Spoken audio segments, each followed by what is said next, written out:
Assalamualaikum warahmatullahi wabarakatuh. Jumpa lagi teman. Yuk kita langsung aja ke bagian berikutnya. Tapi biasa, sebelum kita masuk ke bagian berikutnya, kita berdoa dulu ya. Bismillahirrahmanirrahim. Allahumma sholli ala sayyidina Muhammad sallallahu alaihi wasallam. Oke teman-teman, kita masuk ke ceritanya.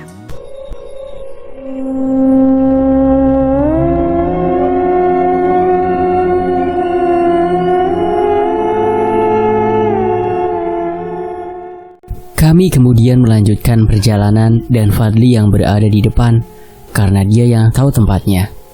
Dan kali ini kami sepertinya akan berhadapan bukan dengan satu atau dua jin, tapi satu kampung. Perjalanan kali ini cukup jauh karena keluar dari wilayah kota Muntai. Kami masuk ke sebuah jalan yang banyak pohon-pohonnya hingga masuk ke sebuah perkebunan karet yang lumayan jauh dari jalan raya. Dikarenakan saat itu malam hari, aku kurang memperhatikan di sekeliling. Kami hanya fokus masuk ke dalam perkebunan. Tempatnya sangat gelap dan banyak nyamuk. Udah gitu, jauh dari rumah warga, jadi benar-benar gak ada cahaya, cuma cahaya senter saja.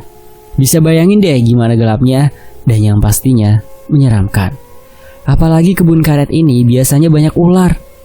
Aku berkata, "Fat, ini seriusan tempatnya kayak gini? Kok mengerikan?"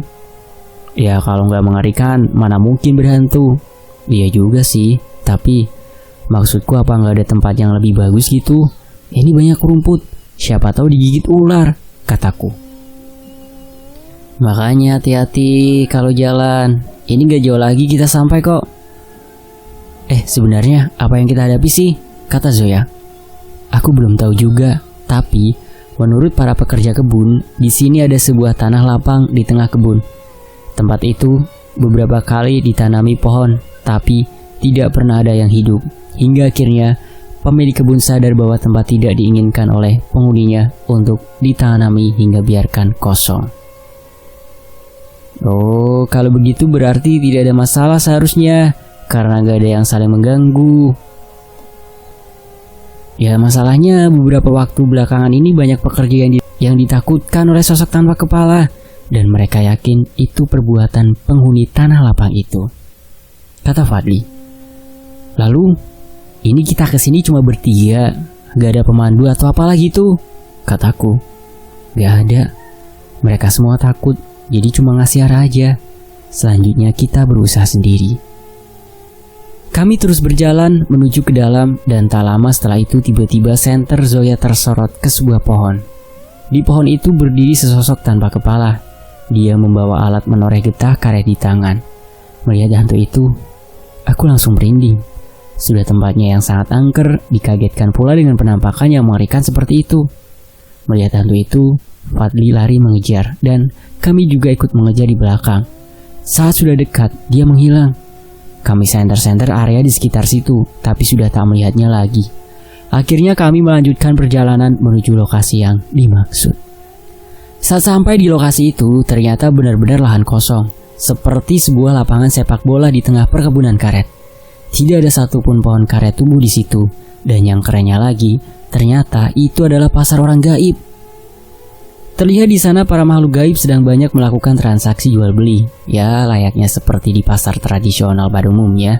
Tiba-tiba, salah satu dari mereka ada yang menyadari kehadiran kami, kemudian dia mendekat ke arah kami. Dia berkata, "Ada perlu apa datang ke tempat kami? Kami menerima laporan dari pekerja sini bahwa mereka sering diganggu oleh bangsa kalian.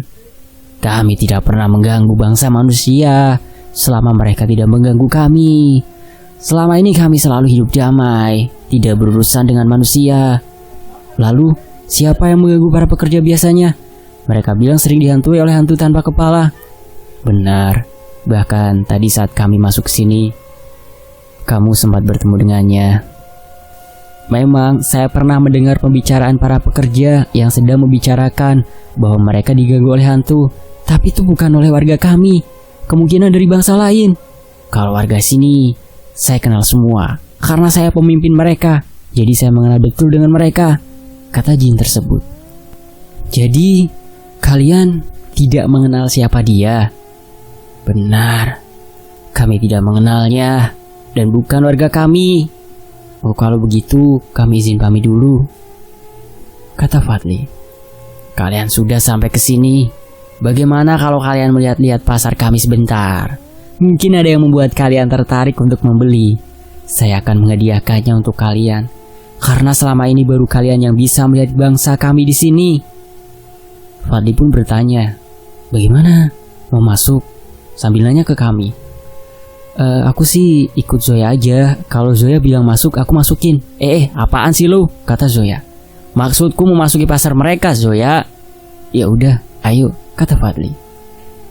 Di sekitaran pasar itu ada sebuah dinding pembatas gaib yang mungkin itu fungsinya portal pemisah dua alam. Ketika kami memasuki portal itu, kami sudah berada di pasar. Cukup ramai keadaan pasar di sana.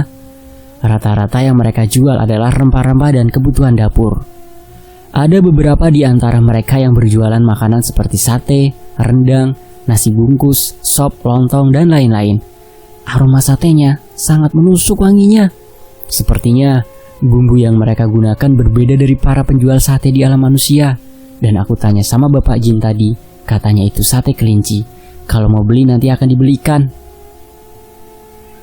Karena tergoda oleh aroma sate kelinci itu, aku mau coba beberapa tusuk dan Bapak tadi membelikan 10 tusuk. Aku suapin Zoya 1 tusuk dan kasih Fadli 1 tusuk. Sisa 8-nya buat aku. Saat aku mau gigit, tiba-tiba Zoya bilang, jangan dimakan. Kenapa? Kataku. Ada yang aneh sama sate ini. Iya bener, sate ini aneh, gak ada rasanya, kata Fadli. Masa sih? Aromanya enak gini kok, kataku. Aku langsung gigit dan ternyata beneran seperti kapas, gak ada rasanya sama sekali. Kayaknya ada yang gak beres sama pasar ini, kata Fadli. Bener Fad, aku udah sering makan di alam jin, tapi rasanya gak pernah hambar gini, kata Zoya. Ya udah deh, aku ikut curiga, gak beres juga. Kami menghampiri Bapak tadi untuk bertanya, ada apa dengan pasar ini? Ketika kami menepuk pundak Bapak Jin tadi, dia memalingkan badan dan wajahnya terlihat membusuk dan kepalanya terjatuh ke tanah. Melihat ke hal yang demikian, kami kaget dan lari. Seketika itu juga orang-orang di pasar tadi kepalanya berjatuhan. Mereka semua sekarang gak ada yang berkepala. Gila, pasar yang tadinya rame tiba-tiba berubah drastis jadi gersang dan dihuni para jin kepala buntung. Mereka berjalan mendekati kami. Kami lari dengan sekuat tenaga menuju pintu portal. Namun portal itu semakin menutup, seolah-olah mereka sedang ingin mengurung kami di alam mereka.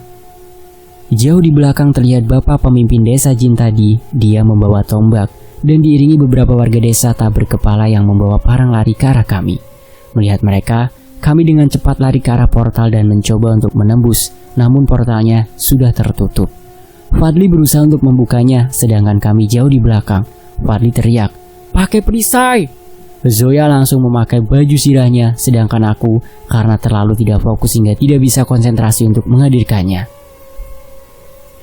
Saat warga bersenjata tadi sudah dekat di belakang kami, Zoya langsung mendekapku dari belakang karena ingin melindungiku dari tombak kepala desa. Terdengar bunyi seperti dua besi yang saling menghantam. Rupa-rupanya tombak pak kepala desa mental ketika mengenai baju zirah yang dipakai Zoya. Wow, aku jadi merasa terlindungi. Hahaha. Terlihat Fadli susah bisa membuka portal gaibnya. Aku langsung melepaskan dekapan Zoya dan lari ke arah portal sedangkan Zoya berkelahi dengan para warga. Kami berdua sudah berhasil keluar, namun Zoya masih ada di dalam. Saat itu aku melihat ke arah Zoya. Ya dirasa gimana ya? Jangan-jangan Zoya bakalan mati. Bayangin aja, anak remaja 18 tahun dikeroyok orang banyak. Udah gitu yang ngeroyoknya jin. Terlihat Fadli membuat segel baru, sepertinya dia ingin mengurung mereka agar tidak bisa keluar lagi. Tapi Zoya masih di dalam dan dia masih menunggunya untuk keluar. Setelah Zoya berhasil lari dan keluar, Fadli langsung menutup segelnya. Namun sayang, tiba-tiba ada tombak terbang mengenai Fadli. Meskipun tombak itu tidak bisa menembus badan Fadli karena baju perisai yang dipakainya, namun itu sudah cukup membuat Fadli terpental beberapa meter dari tempatnya semula. Segel yang dibuat Fadli pun rusak. Mereka semua keluar mengejar kami. Melihat itu, kami lari tak tentu arah lagi karena takut melihat para makhluk tak berkepala mengejar di belakang. Tiba-tiba badanku terangkat dari tanah dan melayang ke udara. Aku kira aku bisa terbang, ternyata ada yang narik aku ke batas pohon. Saat aku lihat ke belakang, ternyata dia kepala buntung yang kami lihat pertama masuk ke kebun. Wow, seandainya aku bisa pingsan, lebih baik saat itu aku pingsan saja daripada harus merasakan kengeriannya digendong sama jin ke atas pohon. Di bawah, terlihat mereka diserang para hantu kepala buntung. Terjadi perkelahian di antara mereka. Namun, sehebat apapun mereka dan sesakti apapun senjata yang mereka pakai, kalau yang dilawan adalah orang sekampung, ya tetap aja susah. Sadar karena aku gak ada, Zoya mencariku dan panggil-panggil. Aku teriak kalau aku diculik ke atas pohon. Zoya melihat ke arahku dan dia terlihat kaget, karena di atas ada si buntung menculikku, sementara Fadli terus menghadapi yang lain. Zoya berusaha untuk menyelamatkanku. Dia menggunakan sebuah panah dan menembakkan ke arah kami. Aku sebelumnya gak pernah lihat Zoya mengeluarkan senjata panah. Aku jadi ragu, jangan-jangan dia baru kali ini menggunakan panah gaib. Kali aja yang dipanah bukannya kena si buntung, malah kena aku. Saat Zoya melepaskan anak panahnya, aku cuma memejamkan mata dan pasrah mau ditusuk Zoya di mana aja deh, terserah dia. Terdengar suara saat ku buka mata, ternyata panahnya mengenai bahu si buntung. Tangan sebelahnya spontan mencoba mencabut panah itu, dan aku terlepas dari pegangannya. Aku terjatuh ke bawah dan sudah gak tahu apa-apa lagi. Sepertinya aku pingsan. Zoya ini emang kadang gak mikir panjang, mau nolong tapi malah mencelakakan. Saat aku terbangun, aku sudah digendong Zoya berjalan menuju keluar perkebunan karet. Karena aku pingsan, jadi aku gak tahu apa yang terjadi saat itu. Oleh karenanya, part ini pendek aja ya. Ya karena tahu aku sudah sadar, Zoya mau nurunin aku untuk jalan sendiri. Aku kemudian pura-pura pingsan lagi dan memejamkan mata. Dasar, jalan sendiri. Aku masih gak jawab karena pura-pura tidur, dan dia terus berjalan sambil menggendongku di belakangnya. Gak usah pura-pura, berasa kok kalau kamu bangun. Hehehe, jalan sendiri aja ya. Tanggung, bentar lagi sampai. Lagian aku pingsan kan gara-gara kamu juga. Ya deh, maaf. Dia terus berjalan sambil menggendongku.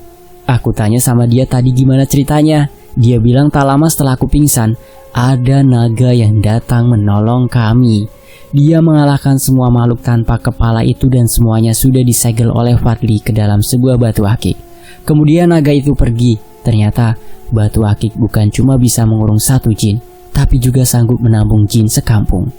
Dan kata Zoya, setelah itu ada datang sekelompok jin semuanya pakaian hijau. Mereka berkata bahwa mereka adalah penghuni awal tempat lapang itu. Mereka pergi setelah tempat mereka direbut secara paksa oleh koloni jin kepala buntung. Sekarang, mereka kembali mendiami tempat mereka lagi karena sudah aman. Mereka juga mengucapkan terima kasih karena sudah membantu menyelesaikan masalah mereka.